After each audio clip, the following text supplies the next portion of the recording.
Hi, I'm Justin Moorman. And I'm Katie Thornton, and this is the Re-Education of Schools podcast, where we have open, honest conversations about how to better understand social-emotional learning, trauma-informed care, the whys behind student behavior, and how to help kids navigate it all as they go through school and life.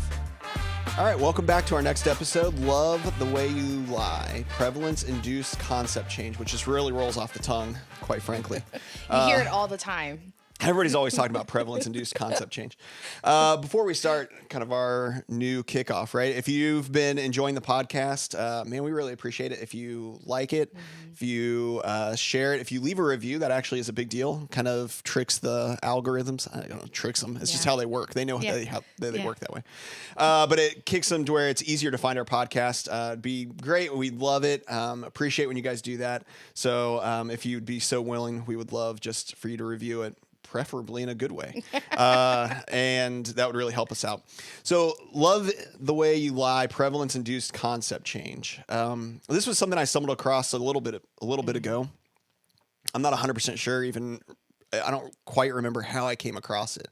But as I started reading about it, because it immediately was interesting to me. And as I started reading about it, I started thinking, oh my gosh, like I bet we do this in education all the time, without really realizing it. We end up in this trap, I guess, that all humans, it seems like, fall into when it comes to solving problems.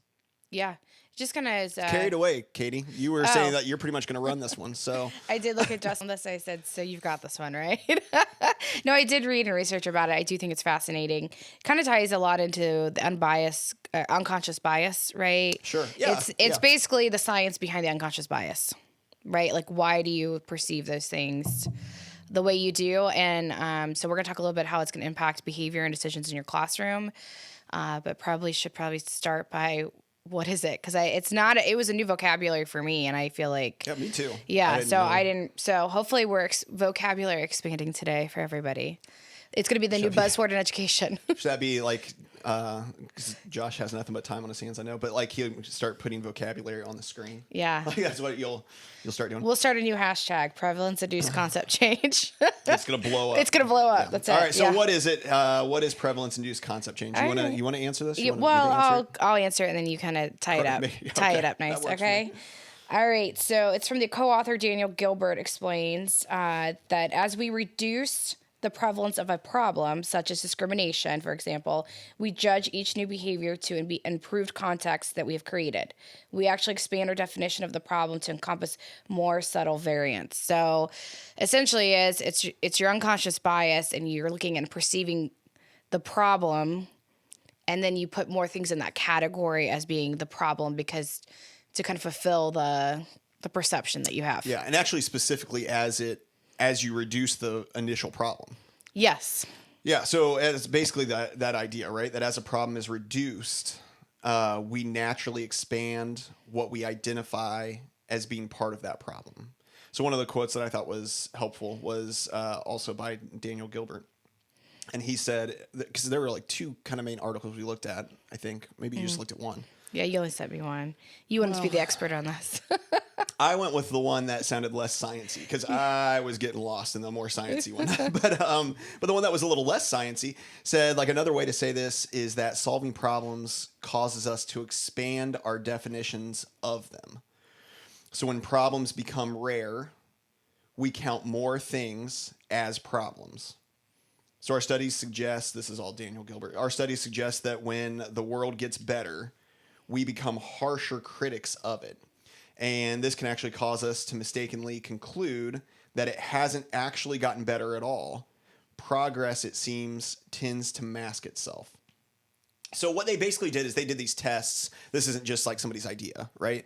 They did a bunch of tests. I want to say the tests were early. I think the articles we were reading were more from like 2018-ish. But I think the initial trials, I don't know what else they call them, were around 2013 is when they started looking at all this stuff. And basically what they were doing from Harvard, I believe. Mm-hmm. I'm just saying a lot of facts that I don't know if they're true or not. This is why it's important to do your own research, people. Like, go out and do your own research. Don't just take what I say as I'll back truth. you. Do you know that it's Harvard? Yeah. Okay. So we are confident now that it was Harvard. Anyway, what they were doing is taking like 1,000, taking these people that were in this test, they were showing them 1,000 dots. and to start out. And the dots varied anywhere from like being very purple to being very blue. And they were asked the simple question, is this dot blue? And then they had to say, yes, it's blue. No, it's not blue. Okay. About 200 trials in, like about 200 of the pictures in of dots, they started to decrease the number of blue dots. So there's fewer and fewer blue dots being shown. What happened was that people started identifying purple dots as blue dots. So we're seeing fewer blue dots. So now I'm going to start calling purple dots blue. Even in the trials where the researchers told the people what was going to happen, this is what I thought was super interesting. So they even started, so they did the trials first time around, and what they realized, hey, people definitely start saying purple dots are blue because they're looking for the blue dots, the problem. They feel like they're failing if they don't identify. I have to keep identifying that there's blue dots. I know that's my job, is to find blue dots. So I'm seeing less of them. So I'm going to say a purple dot's blue now without really thinking about it.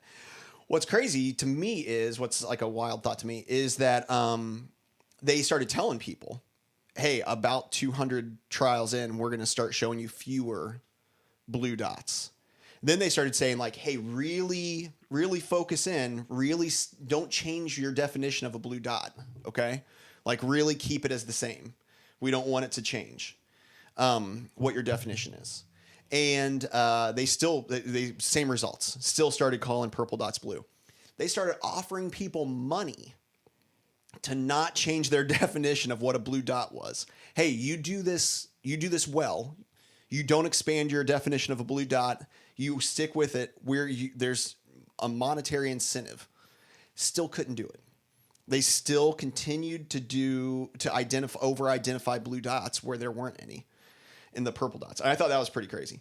So so they didn't just do this with dots, right? They did it with computer-generated faces, and they were trying to decide if the faces looked agitated or not. Yeah, I thought that was probably the most interesting study because I think we hear that a lot in terms of DEI work about unconscious bias in terms of looking at people and whether they look threatening or not, right? Yeah. And that's basically what it was. Does this person look agitated? Do they look like they're mad? And as they started showing them about 200 trials in, right? As soon as they started trying to show them fewer agitated faces, people started looking at either neutral faces or even whatever the opposite of agitated is. Happy faces, joyful, calm, relaxed. Yeah, they started identifying some of those faces as being agitated as well because they're looking for it, right? If you're looking for agitated faces, you're going to see them. And I thought that was interesting. They also did it with things like because they did 7 different types of trials and all of this, and they even did it with is something like a moral study to do, or thesis to have, kind of thing.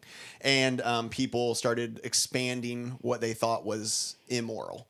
They started saying like, oh, this isn't moral, even though the studies were shown to be unethical or unethical. Yeah, thank you, unethical. Yeah, they were, even though the people participating knew that the studies were what ethical meant, they were wavering on some of the studies that they knew should be thrown out. Yeah. So when all the bottom line, so when the prevalence of blue dots, whatever that happens to be, decreases, if we're looking for blue dots, our concept of blue dots is going to expand. Melissa, my wife, she asked for she's like, what's like a real life example? Because she has to hear about anything I'm thinking about all the time, right? So, and she's very gracious in listening all the time. But she was like, what's a real life example? So I was looking that up somebody referenced because it's not always bad. Like this doesn't always have to be bad, right? Somebody referenced an emergency room doctor. Yeah. And so if you're an emergency room doctor and there's some tragedy and there's 30 people come in with gunshot wounds, right? And then there's also a person there with a broken arm.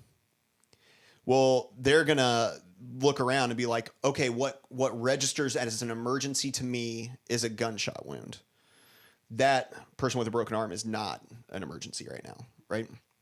But you take it a day later, and now all of a sudden the emergency room's basically empty. You got a broken arm, a person with a couple, broken nose, and somebody that drank something they shouldn't have drank, and now they're poisoned, whatever. Yeah. They're going to change what their perception of emergency is. Like they're going to expand it because they're like, oh, I'm not seeing like the most intense thing anymore. So now I'm going to expand it to lesser things. which apparently in my world is poisoned. If you're poisoned, that's apparently not that's legal. But you get the picture. Like, so there's good ways that we do it too. Our brains do this on purpose, not because we're awful people, just because we have to sometimes expand what our thoughts are on things to adjust for the situation, right? Yeah. But the bottom line is, if our whole world is looking for a problem, if we get too stuck looking for a problem, then we're going to start seeing that problem in places even as that problem decreases. Yeah. Isn't that true with the news cycle? We only report typically bad news. Yeah. And if you think about the structures of a lot of school team-based meetings, we're looking at the kids who are not doing well. Yeah. Kids that need intervention. Yeah, we've talked about this at school before, yeah. Yeah, this has been a good conversation that unfortunately we all came around the table and we talked for an hour and a half about all the things that the kids can't do. So that's been to try to solve problems. To try to solve problems and put interventions in place, right? That's what we have to do. We need to do that. But unfortunately, we just aren't able to spend, because of time, the same equitable amount of time saying, let's sit around and talk about all the progress and how well kids are doing. Yeah. In class of 20, we're talking about maybe 3 or 4 kids. Yeah. And we are much less likely to sit around and talk about the 15 kids that just aced that assignment. Yeah. The lesson went really well. We are set up just structurally in education to talk about the needs for interventions and not always the needs or the accomplishments or success or things that went really well a lot of times. So, yeah. Okay. So like that's really starting the segue into like, how does this impact our view on behavior in schools? Yeah, I think this really made a lot of sense to me. So we have a kid that has behavioral issues. We're always assuming the child's we're waiting for the child to mess up or seem to presume that it's always going to be the worst, right? When we believe the child is quote unquote bad, we're writing the narrative to exist that for our own sanity, right? That everything that the child does is perceived as wrong, even though a same age peer, typical, maybe doing the exact same thing, that child does it. We're looking for the thing that they're going to do to mess up or they're going to need intervention or support on. So we're kind of set up. That's ultimately how the unconscious bias works with kids. So a lot of, I think, with perception of kids with behavior, we're looking at them in the classroom setting and we're seeing maybe things that we're micro-focusing on those things for kids, even though if we look at sampling of the rest of the class, I don't know if that kid's really doing anything different than some of the other kids. It's that lens shift that we talk about a lot. Yeah. So in like my world, special education world, right? One of the things like I've noticed over years, and don't hear this as like necessarily like you're wrong if you're doing these things, but one of the things that is quick for us to do or throughout my career has been, and where I was at before, everyone did this, just in our separate facility, but you had point sheets, right? This student's having really tough behavior. So we're going to identify what those behaviors are and we're going to track them on a point sheet so that we can have good data or data, depending on which makes you sound smarter. And we're gonna track what this behavior is in that way. And what I started noticing pretty early on was students that were doing by and large really well and were not having many issues. The people that were tracking points would get to the end of the time frame, the end of that hour or whatever, the end of that class period, whatever it might be. They'd take a look at what the categories were and they'd be like, nah, yeah, maybe they weren't yelling out and being super disruptive, but they did talk out that one time without raising their hand, even if, to your point, everyone else in the class also was talking out without raising their hands and it was almost even maybe accepted, but they're like, well, that kind of was that. And maybe I have like, real aggressive, like threat, no threats. Your kid can't make a threat. That's one of the things I'm tracking. Like, are they threatening people or not? And they're like, well, they didn't necessarily make a direct threat, but they did talk in like a really mean way. And that kind of could be a threat. And so I'm going to mark that, when all this, when in reality, if you were just sitting there, you didn't have something that you were looking at to track, you probably would have been like, oh, this kid had a pretty good class. Mm-hmm. You know what I mean? And I think to me, I'm like, I think I accidentally probably swung the other direction then when I realized that this was what was happening. And then I was almost letting too much go. It's really hard though. Mm-hmm. If you're like hyper focused on really looking at somebody. I always say all the time, if somebody walked around followed me around all day and tracked what I was doing every hour and marked it down, I'd probably look like a way worse person than what I do just if you took the body of what I do on a daily basis as a whole. Right. So that's like one of the things that I noticed that we do. I'm not saying you don't track behavior or you don't track things. I just think it's one of the ways that this impacts what we do on a daily basis. So in any classroom, doesn't have to be special education, right? But any classroom, like you're saying, you have a student who has tough behavior. It's, August, September, you identify, this kid's doing this a lot in this first 3 weeks. Then by, the end of September, you're looking for like, oh, I noticed that kid was doing it. I got used to looking for that kid doing that thing. Even if by mid-October the kid's doing it way less, I'm looking for it now. I'm looking for the blue dot because I've gotten used to looking for that problem. So now I'm identifying it, even though maybe it's gotten better. Maybe we're not having that behavior, that action anymore. It doesn't exist, but I continue to look for it. And then I erroneously, potentially am saying that a kid is doing worse than what they are because of that. Yeah. That's why, I think our next point is that knowing this can impact behavior, like just looking at intentional steps, that we've got to start leaning on data, to your point. But the data, we need to use the same age peer comparisons when we look at data. So I think it's how we collect data. That's why you have to lean on to having a really good school psych.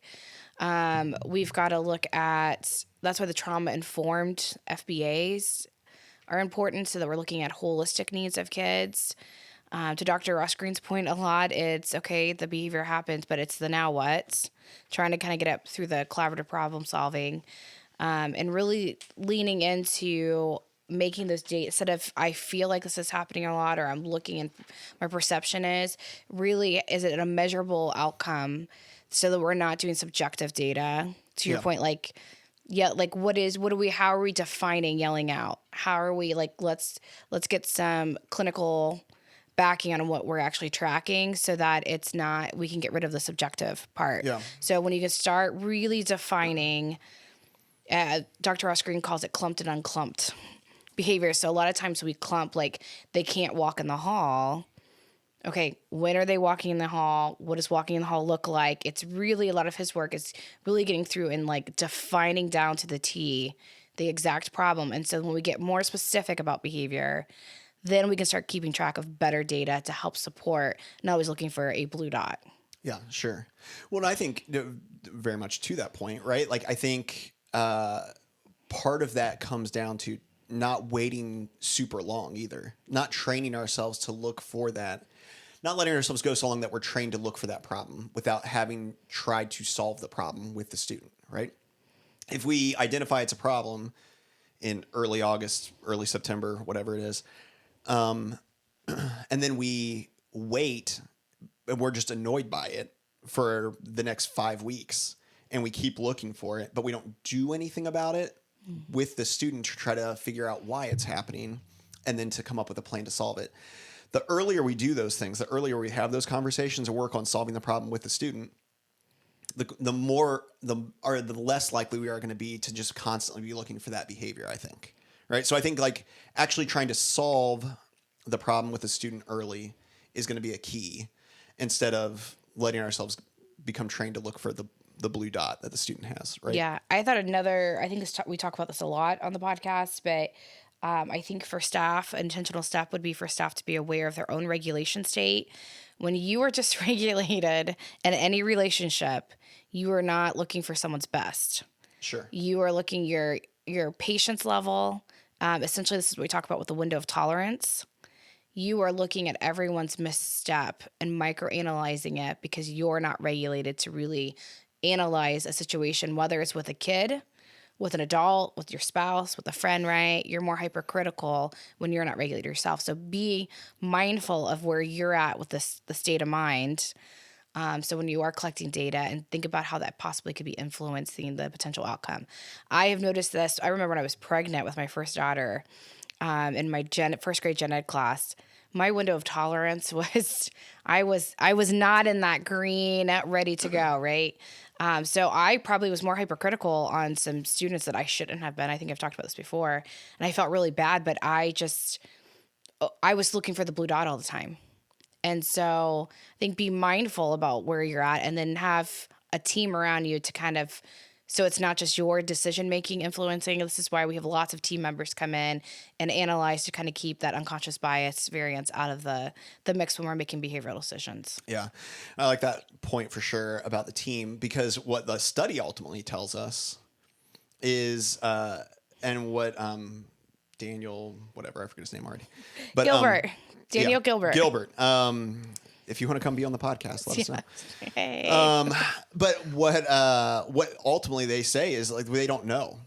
They don't have a solution for how to make us not, right? Even in the studies, they were trying to monetarily incentivize like people to not do this, and people couldn't. And people weren't that emotionally invested as what we are in our classrooms. You know, I mean, I don't think they were as emotionally invested in identifying whether clinical the dot study. was, whether the dot was blue or purple, right? And they still couldn't do it. And that, to his point at the end of one of the articles when he was being interviewed, he said, that's why we call it continued research, or the phrase, continued research is needed, exists, is because we need to continue to research to figure out what is it that we can do. Because based on their research, there's nothing we can do about it, which isn't super encouraging. Now, I think to your point, there is stuff in education we can do to set ourselves up. And I think one of the big things is having a team, right? And not just going about it solo. It would be interesting to have the same study going where 500 dots in, now all of a sudden you bring in an outside perspective of two other friends of yours, and they just now are starting, and they're like, what are you, crazy? That's definitely a purple dot. Mm-hmm. Like, don't call that one blue. That's definitely purple. Like, what would happen then if you brought in more than one person at once? So, Daniel, if you're out there, maybe that's your next study. What happens if you bring people in? But I think then all of a sudden you have a fresh perspective, right?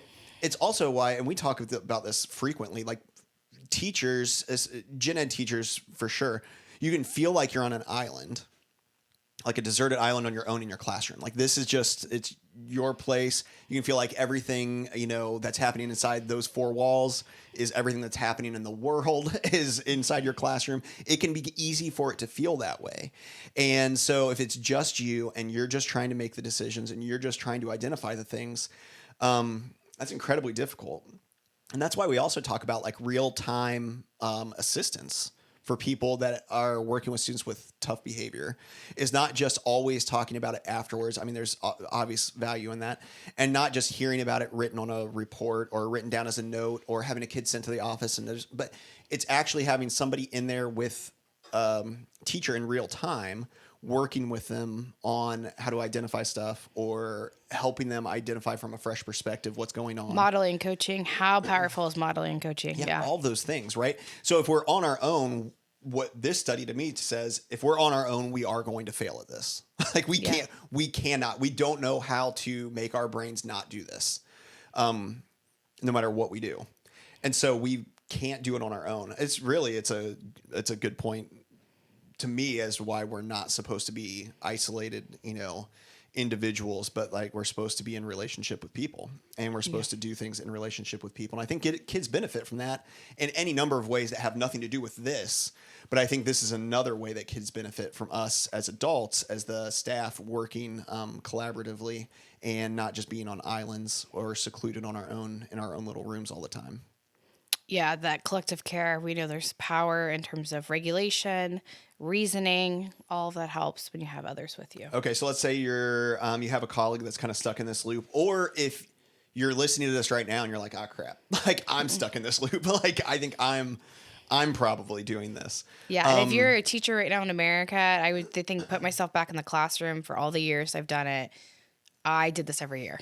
There was always one kid was a blue dot in my class, and you've got to overcome it. So yes, if you're stuck. Yeah. So what do we do? I was thinking really through kind of like just about we were just talking about. So I'm a big fan of the book, The Rabbit Listen. We use this a lot in training. I think it's a beautiful model of co-regulation, or how interactions happen in terms of trying to solve problems for somebody, and then ultimately the rabbit solves it with somebody just by being the regulator, right? So think about if you have a colleague that's stuck. I think you do this better than I do. I'm working on it, but to really listen to somebody and not try to fix it, because my ultimate go-to is always like, okay, you have a problem. Great. Here's what we're gonna do: X, Y, and Z. Sometimes we need to get there at that point, but I often try to fix it for somebody right in the moment. So be the rabbit, be there to talk and listen, because somebody is frustrated. They are frustrated. They need to have somebody to listen and validate that they're not crazy, that the blue dot, if for them, exists in that scenario, right? Lean on the data. Think about non-biased support systems that can come in and support, like your special education coordinator. Woo woo too. So ours is amazing. Your school psych, your principal, maybe an intervention specialist not working in your classroom. Maybe it's another IS, right? Or a para. Think about unconscious people that can come in and kind of give you objective. Your school counselor. Be open to feedback. Be open to being reflective and responsive to the possibility that maybe you're looking for the blue dot. Yeah, because for sure what would happen is at some point we're going to do this to each other, right? I can only imagine, is we're going to be fired up about something. We're going to be seeing something that's more prevalent, and one of us just saying blue dot. Yeah. Your blue dot. Nobody's going to probably receive in that moment be like, you know what, you're right. Let's have a rational conversation. It's going to fire me up, like if you said to me. But that doesn't mean, I think that goes back to relationship, right? Like what kind of relationships do you have with those colleagues that you trust, who you hopefully can have, that they're like, in a nice way, like, hey, I think let's step back. Like, what if we considered the idea that this is one of those situations where we're maybe over-identifying it, or maybe it's not. Maybe the thing is actually getting worse and we need to do something different about it. But let's try to identify which of those two things it is. Like, are we over-identifying something now? Are we seeing blue dots where they're purple, or are there actually just more blue dots right now, and we actually need to make an adjustment that direction? Because it could be both. I mean, that's the problem. It's not always just going to decrease in real life. In real life, there actually may be more blue dots coming. And we need to be able to know how to tell the difference between the two situations. I really think, I don't know how you do that individually. I think you have to have I don't think it can be without a team. I think we often talk a lot about kids lacking skills to identify them. I've noticed a shift when we start asking, hey, tell me something good that happened today. I think when we start asking and looking for positive things and start looking at positive data trends and start trying to have part of our conversation to be, tell me what's going really well, and celebrating the success for the kids and the teachers, that starts helping making that lens shift that we're starting to look for. Oh my gosh, they did do that today. Sure. That did go really well. I'm so excited, and be willing to listen as much as you are willing to listen for when they're not doing well. Listen to your colleague when it does go really well and make a big deal about it. Yeah. You know? I think one thing is awareness too, right? Like we both said, like, we had no idea, that prevalence-induced concept change, even I had to look to even read it, right? It's so much, like, I didn't realize it was a thing. I certainly didn't realize that the studies showed what they showed about it. And that it's almost impossible to just make yourself. I'm a pretty big, like, I can will myself to do a lot of things kind of person, probably to a fault. It's one of my faults for sure. And to be able to hear a study that says, like, you can't, like, I would have if you would have told me about this before, I probably would have been like, no, I'm sure I can, like, step back enough and be impartial enough. And even if you're better at it than most people, you still can't completely do it. Like, you just can't. And so I think awareness, like helping people know that this is a thing that exists, this is part of how our brains work as a whole, and that it definitely can impact us in our classroom is a big one. So, hey, maybe have people listen to this podcast. Maybe give them the vocabulary. Maybe talk about the study with your colleagues. Staff meeting, right? Just throw it out. It doesn't have to be a whole staff meeting, but maybe it's part of a quick, like, hey, this is something that we know about. Yeah. And food for thought. Take it and think about it and move on with the rest of the staff meeting. I'm even thinking about this now as we're talking, even about adult perception, maybe of other adults that we're looking for, especially when you're in administration. That's a hard job. or a leader of a team of some sort, right? We're always looking for them to mess up, right? Yes. That's the hard part about being a leader in any capacity, no matter what you're doing, or a coach or whatever role you're in. When you no longer become the equal peer and the quote unquote expert on something, we're looking for the blue dot. We're waiting for somebody to disagree with their decision making, their change. So I would say, as much as we talk about kids, think about maybe staff dynamics in terms of are you waiting for someone to mess up? Yeah, absolutely. Absolutely. And I think relationships, again, is always kind of the key, whether it's with the students in your room or with colleagues, right? Is put the work in on the front end to have good relationships. Don't wait until you need to like leverage a relationship to get something that you need. Like actually build good relationships with people in the front end so that when something does arise like this, you're open to hearing from colleagues. They're open to hearing from you. Students are open to having a conversation with you. It doesn't feel like it's awkward or they're in trouble or whatever else. Like, but there's actually just dialogue. There's actually a relationship there.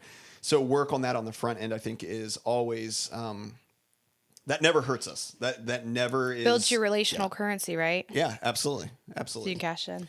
All right. So what would you want people to walk away from this episode knowing? It's kind of an interesting one. Yeah, I think I learned a lot just from reading. It makes a lot of sense. I think it ties into a lot to the DEI work that we've researched and studied about unconscious bias and microaggressions and those kind of things and why this actually happens. So it kind of is like more the data and research behind all that. I think just be aware, make sure you're leaning on data and like the right type of data to make sure you're making informed decisions. Think about your own state of mind and think about how you can put plans in place that can support everyone with this in terms of kids, families, and your fellow educators. Families is another good one. Yeah. Where, I mean, we have so many families that come through and they're the Blue Dot family. Sure. That we've already made our decision, have preconceived notions, already right. And so then we're just looking for the blue dots all the time. Yeah, we're expecting if we have to make a phone call home about Oh, something, this we're is how expecting it's going to go This is poorly. how it's going to go, and we've got to start. And even if it doesn't go that poorly, we identify those poor parts it was the of the tone or the vocabulary word they used. We're looking for it. Yeah, we expand it. Yeah. Yep. I think that's interesting. I think people, I was just thinking about this as you were talking. I think, people can get, people can have a lot of feelings that come along with like when you start talking about like DEI or like unconscious bias, like all those things can like evoke a lot of feelings in people for good or for bad. I mean, they can make people immediately get defensive and things like that. And I think this is like, again, a little bit more of like a benign kind of study to look at to show the same kind of thing, right? Without having to make people feel maybe as uncomfortable. And I'm not saying people shouldn't feel uncomfortable. Don't hear that. But with being able to maybe help people feel a little bit more comfortable understanding the concept. Again, I think there's just a lot of value in looking at something that's like this scientific study that has to just do with like how our brains work. So that was kind of my off the cuff response to what you were saying. I do think talking about stuff like this can be super, super helpful. Again, obviously pushing our podcast, right? You're listening to it, but I'm going to keep pushing it. So I think a great episode to listen to for people. If you're going to have conversations about stuff like that, this would be a great one. And certainly the articles and things like that.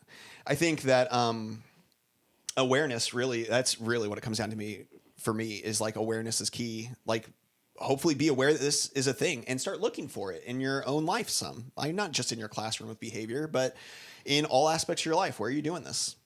And try to be aware and try to start thinking that through and have conversations about it with people so it's something that is in your mind, that it's not something that you just forget about and still fall into the same traps.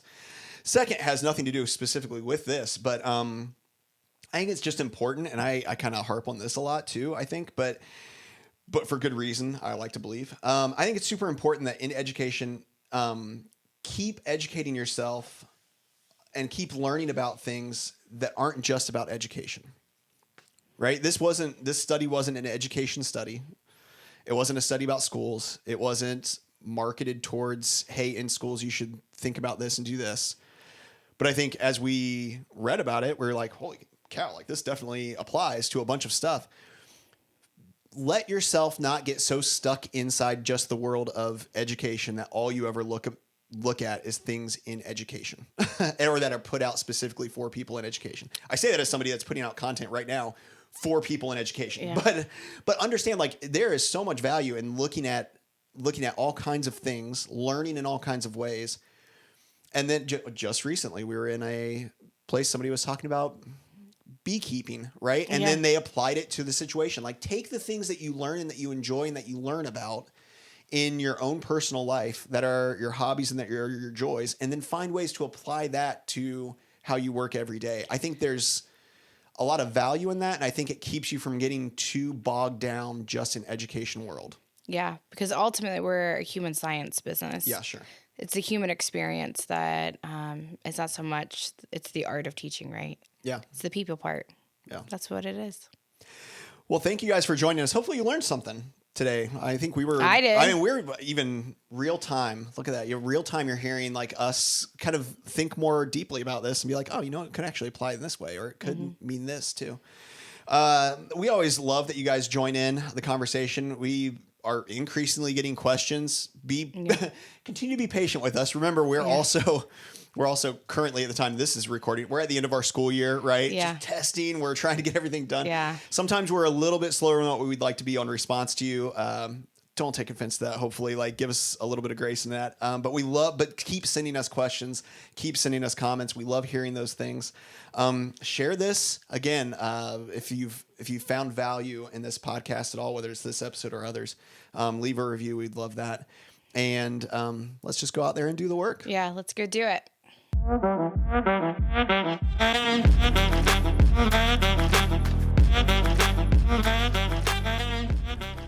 Hey, everybody, let's keep the conversation going. Like and subscribe below and keep the comments rolling.